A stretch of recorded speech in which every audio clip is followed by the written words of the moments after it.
So first up, oil. I used to use olive oil a lot in my cooking back when I had money to burn and oil to burn.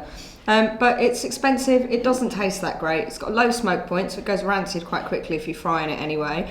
And if you're just going to use it to fry and cook stuff in, you might as well use the cheaper stuff, sunflower oil or vegetable oil. Oil is oil, it's not that great for you, don't use very much of it, and don't buy the expensive stuff.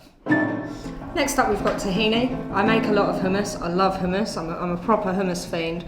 But tahini is one of those things that a jar like this is going to be a couple of quid. It's going to be too expensive really to have sitting around in your fridge for those days when you might make hummus. So enter the humble peanut butter. I use peanut butter liberally in everything. It's one of my favourite go-to ingredients. And it's actually Nigella that gave me the idea, not personally, you know, we're not friends, but in one of her cookbooks, using a little bit of peanut butter to make hummus instead of tahini paste. Now one's made of peanuts, one's made of sesame seeds, but they're still going to give that little nutty, claggy taste that you want in your hummus. So big up peanut butter. I'm sorry tahini, but you're not the one for me.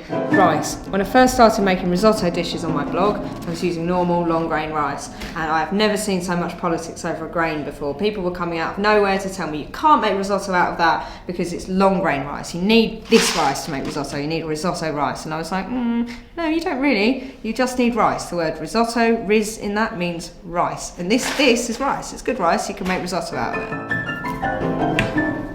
Sweet potatoes versus carrots. Now I do actually use sweet potatoes in my cooking. One of the recipes in my book is sweet potato mash, called tragedy mash, because it's what I have for myself when I've had a tragic day. So for me, sweet potatoes are tragic food, so I don't like to eat too much of them because they make me sad. So I use carrots instead because they're much, much cheaper, which makes me much, much happier. So I had a risotto recipe from back in the good old days, which was roasted sweet potatoes and porcini mushrooms I used to cook for myself when I had a bit more money. And I adapted it to just use basic mushrooms and roasted carrots instead. I couldn't really tell the difference. They're both orange, they're both a root vegetable, they're both chunky. If you roast them, they go nice and crisp and sweet, and they're fine, they're great. So if you see a recipe that calls for sweet potatoes and you haven't got any in the house, use a carrot instead. See if you notice the difference.